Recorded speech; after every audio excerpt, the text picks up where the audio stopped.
de ces 3 jours de conclave à Dakar? Oui, en fait, ce qu'on peut retenir, c'est vraiment beaucoup de choses extrêmement importantes. Il faut savoir d'abord que la Cour pénale internationale est vraiment le modèle aujourd'hui de coopération le plus achevé au niveau de la justice pénale internationale. Nous avions les tribunaux ad hoc, mais dont le mandat était vraiment très limité dans le temps. Pour la première fois, nous disposons d'une juridiction vraiment permanente. Et aujourd'hui, cette juridiction, quand on était ensemble ici, donc tout le monde est d'accord qu'aujourd'hui, cette juridiction est extrêmement importante, mais il est important que les États la soutiennent. Sans le soutien des États, cette juridiction ne peut aller nulle part parce qu'elle n'a ni force armée, donc ni force de police. Et pour la coopération, nous avons besoin de cela.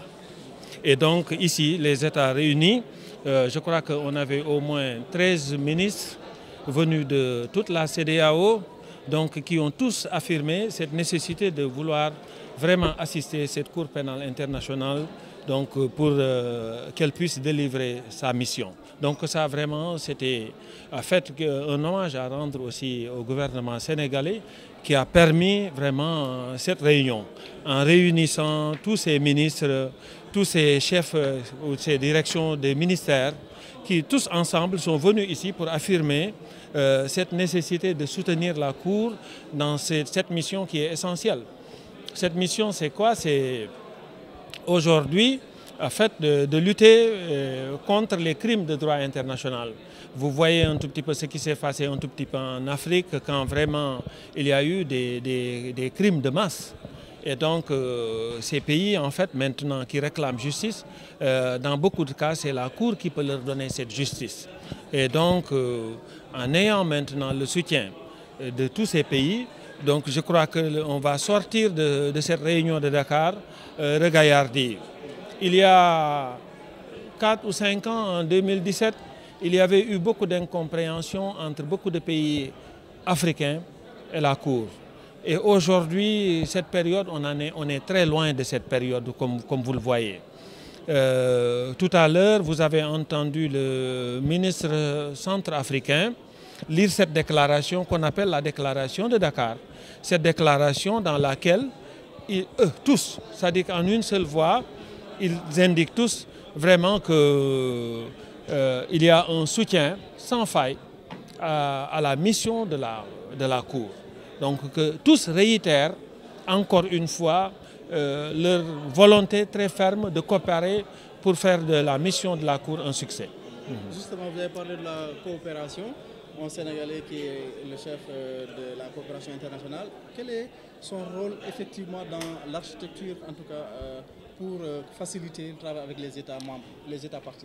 Mais c'est un rôle essentiel. Il est d'autant plus essentiel, comme je l'ai indiqué, que la Cour, en fait, c'est un géant, comme je l'ai dit, parce que quand même, tout le monde regarde vers la Cour quand il y a des crimes commis un peu partout dans le monde.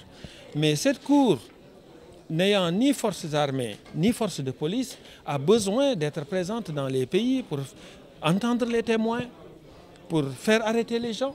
Et pour tout cela, nous comptons sur les États. Donc vous voyez que le pivot essentiel dans le fonctionnement de la Cour, donc, ce pivot, c'est la coopération. Avoir aujourd'hui, au niveau du bureau du procureur, une personne qui est en charge de toute sa coopération, c'est-à-dire donc c'est vraiment une mission extrêmement importante. Le ministre l'a rappelé que c'est rendre hommage à notre pays que de voir que au niveau en fait de tous les organes essentiels et particulièrement au niveau du bureau du procureur, nous avons en fait des Sénégalais aux avant-postes.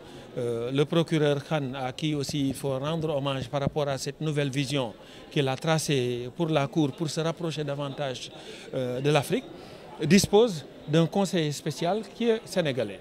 Moi-même, quand je suis arrivé, mon directeur de cabinet qui m'a été assigné est un Sénégalais, qui sont tous des experts, qui vraiment sont depuis longtemps à la Cour et qui servent la justice pénale internationale.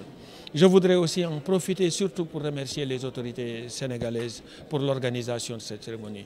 Nous avons eu l'appui de l'Union européenne, mais comme nous l'avons vu, vraiment, les autorités sénégalaises ont bien mis plus que la main à la pâte.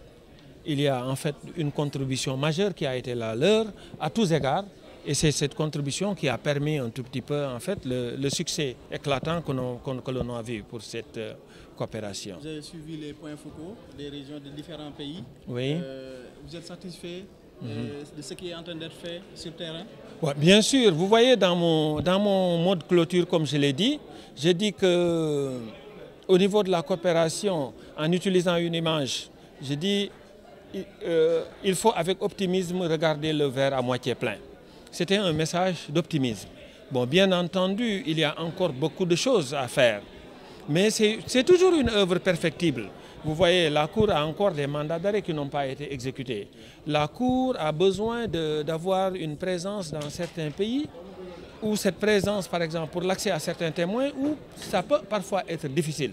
Mais malgré tout cela, cette période de tempête de 2017, où il y avait cette menace de retrait, est loin derrière nous. Et c'est ça le message de satisfaction vraiment qu'il faut retenir par rapport aux 3 jours que nous venons de passer ensemble. Cette Cour, s'il vous plaît, parfois, elle assiste à des menaces, à des critiques. Oui. Bon, bien entendu, oui, il y a toujours des critiques, mais il y a plusieurs façons de les prendre. Parfois, une des critiques qui était les plus récurrentes en Afrique, c'est que pourquoi vous ne vous orientez que vers l'Afrique? Bon, mais je pense qu'il y a beaucoup d'incompréhension par rapport à cela. L'incompréhension du fait que parfois les gens font des confusions par rapport à la compétence de la Cour. La Cour n'a pas une compétence universelle. Elle est compétente pour les gens, pour les États qui ont souscrit à son mandat et à sa vision. Et parmi ces États-là, le plus gros contingent, c'est l'Afrique. Il y a 33 pays au moins qui viennent d'Afrique et qui sont membres de la Cour. Et ces pays, parfois dans la difficulté, ont appelé la Cour au secours et la Cour a répondu. Donc on ne peut pas légitimement aussi critiquer la Cour d'être intervenue quand il y a eu un appel au secours de ces pays-là. Bon, bien entendu, ce qui se passe, c'est qu'il y a un problème maintenant dimanche. Si on voit que la plupart des zones d'intervention de la Cour, c'est en Afrique, ça nous singularise dans le mauvais sens, si je peux l'appeler comme ça. Mais moi, je pense qu'il faut savoir aussi être réaliste et regarder un tout petit peu où nous voulons aller. Et en le voyant, c'est-à-dire que nous tous Africains, nous voulons aussi lutter contre l'impunité. Et donc la Cour y aide.